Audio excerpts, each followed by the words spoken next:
niggas?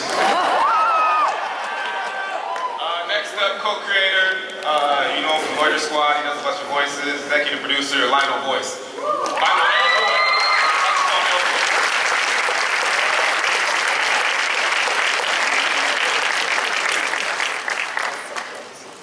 And next up we got, he's one of the producers of the Boondocks, Black Dynamite, and a bunch of other stuff, the OG Carl Jones.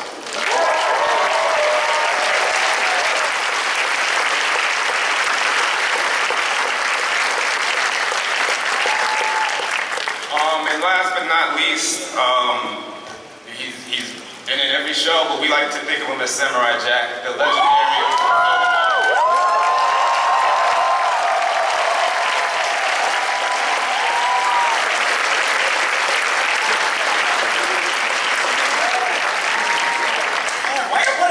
Side so far. Alright. So I guess to kick it off, Tyler, Lionel, we've seen you guys do a bunch of live action stuff. What made you want to make an animated show? I don't know, because why not? Yeah, I don't know. We like cartoons. We were just like, let's make a cartoon, and worst come to worst, it's horrible and no one watches it. That's good. What cartoons inspired you? What's the... I mean, obviously Family Guy. I love Clarence. I love Rick and Morty. South Park, their last season was insane. But more so, just, it was like, how can we just get as ridiculous and blow as many buildings up as possible? It's like one thing he always says, like, let's just blow up a building. I just want to blow shit up. And as you can tell, the Gangster's Paradise just blew up for no damn reason. And I guess this could be for everybody, because you've been hearing Tyler say he just wants to blow shit up. What type of stories are you guys telling in this season of the Jellies? Well, we basically got a bunch of niggas blowing shit up.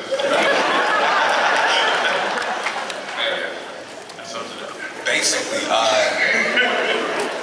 I don't know, like, what's one, like one of the earlier episodes was the kid Cordell was a big fan of Eazy-E. Became a big fan of Eazy-E because the girl he likes was a big fan of Eazy-E, so he decided to get AIDS to impress her. Like you do. Yeah. So that's kind of where we go. We try to get as ridiculous as possible, and it worked. That episode not even in the season. Exactly. That's one of the early ones. Yeah. That's It gets crazy after that. Yeah, I don't know, what else is a good episode from this season? There's a lot. Okay, I don't want to kill them. It gets crazy. Like, I might get jumped by some niggas because of this season, dude. It's crazy. Yeah, no, there's one that's definitely gonna get you jumped. I thought about that. Man. Yeah.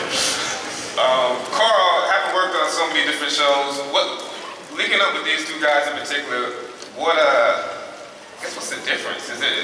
What's the difference between this, Boondocks, like Dynamite?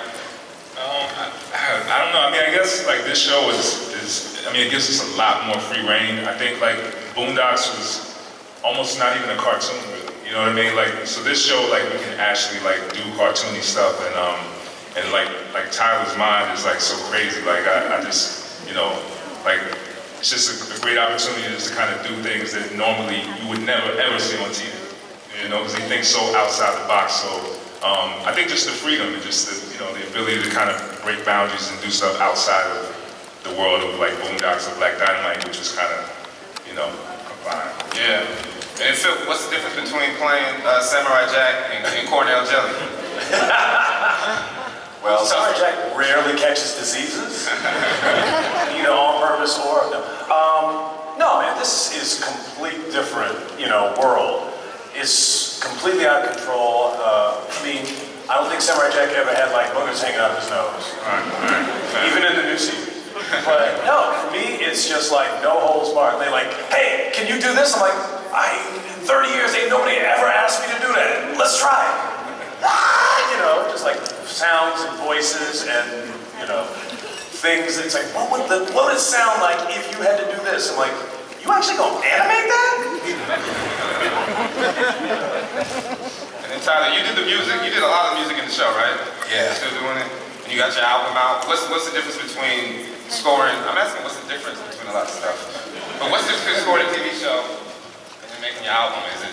I mean, it's no difference. It's just still making sure screen right here with your face on it. That's why I keep looking here. I think jellyfish are fucking evil. They don't have brains. They're not even at their full potential. And people think that I'm trolling. When they learn how to use the internet, we're fucked. You've been telling this story for like 10 years now. Jellyfish are fucking crazy. So, as a joke, me and Lionel was like, yo, nigga, what if it was like a family of jellyfish that adopted some kid and the kid was too dumb to realize that he's not a jellyfish and he all said it. And that's how it became. And we went deep into it.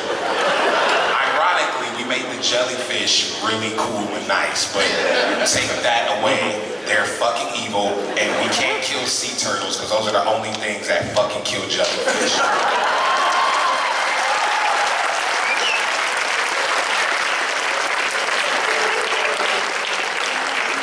Tyler is preparing us for the jellyfish apocalypse. And to answer your second question, Phil voice game is crazy. Like, it's just another level. So that tells you why we went to that. And Carl, like, not only does he know how to really just encompass like detail into a story and structure and how it's arranged to make sense, he a nigga at heart. So it's certain jokes and things and references that he'll get that we know of that will allow us to really push that forward so people who don't know it can still understand it. We can just continue to grow. So that's why we grab Carl.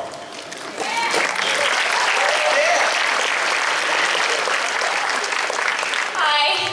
So first of all, that was like a really great episode. I'm already totally hooked and definitely going to be watching. Thank you. My question was, there's obviously huge love of subject matter in terms of the referential stuff, and I think that really comes through in the episode, and that really makes it's part of what makes it so lovable. And I was wondering how you picked, like there's obviously so much to draw from in terms of references you can make. How do you go through and say, all right, that's what's going to read well to the audience?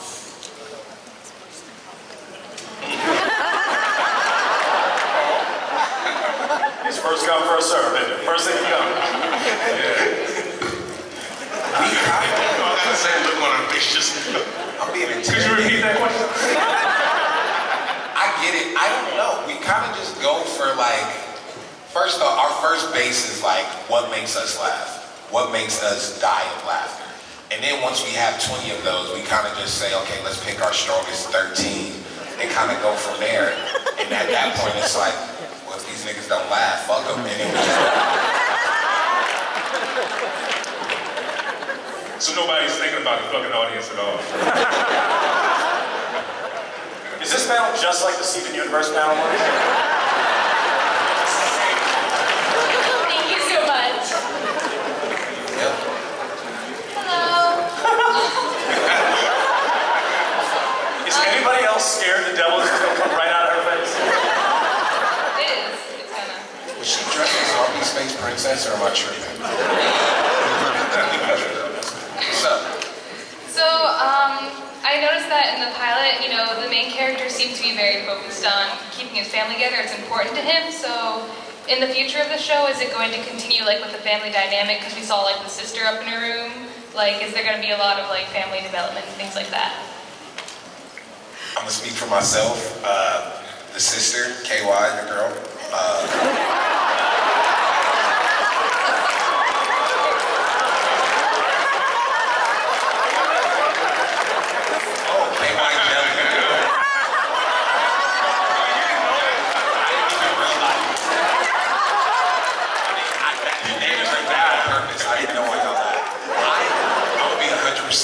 I've been trying to figure out ways. I feel like we'll get a season 2 because Adult Swim is really nice people.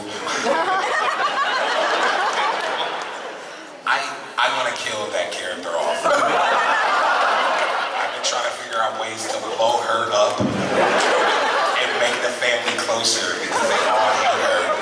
And I'm not gonna lie, I thought it'd be cool to bring in a tiger as like a new family member. We're still figuring that out. We don't know what it is. He's just kind of speaking. Look, man, I'm ahead of my fucking time, dude. The tiger will be sick. Fuck yeah, why? So basically, there is no job security on this show. What time is trying to tell me. Alright, good luck blowing her up then. Hey, before you leave, you fucking went 100%. You didn't just put on makeup, bitch. You went fucking 100%. I respect that.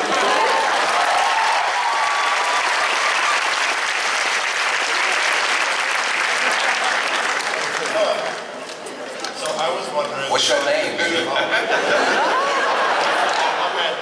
What up? What's up? Yeah, so I was wondering what kind of themes you have in mind for the upcoming episodes. Like, that one was really heavily themed, the one we just saw. Like, what else do you have planned? Well, y'all got some very deep, stuff coming. I don't want to spoil it. Yeah, I don't want to spoil it because then it ruins the curiosity and then you won't watch this shit. Nigga, damn near feed. But with that said,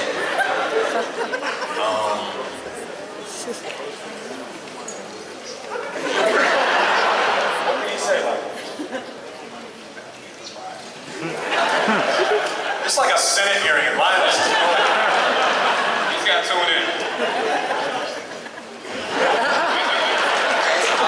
Mary goes to a high school reunion.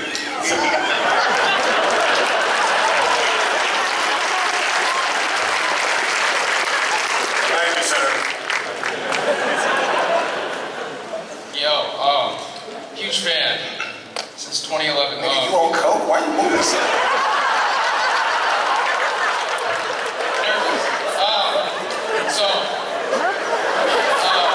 Since you're in control and you're Tyler the Creator, how much control of the music how much of your music is going to be in the show?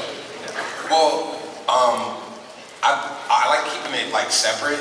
So everything we do for the show is just original stuff. You know, I don't try to intervene. I don't try to intertwine my album music with it. I want this to breathe on its own.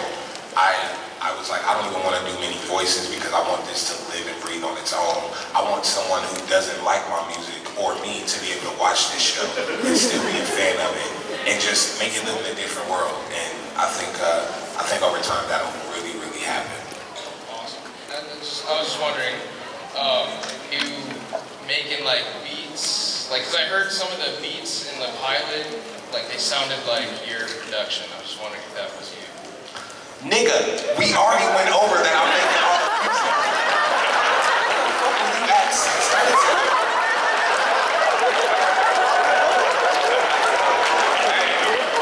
You're very Tyler. I love you.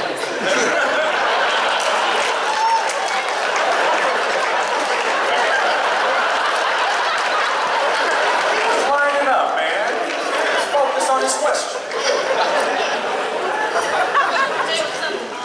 You gotta move closer to the mic. Oh, sorry. Hey, what's up? In the case of Paradise retirement home, what do you miss about the 90s? What do you miss about the 90s? I see Sonic, there's was it Hey Arnold, Sisters, all that stuff. What do you miss about the 90s? Were y'all even alive in the 90s? I mean, I'm alive. Oh man, the Boondocks.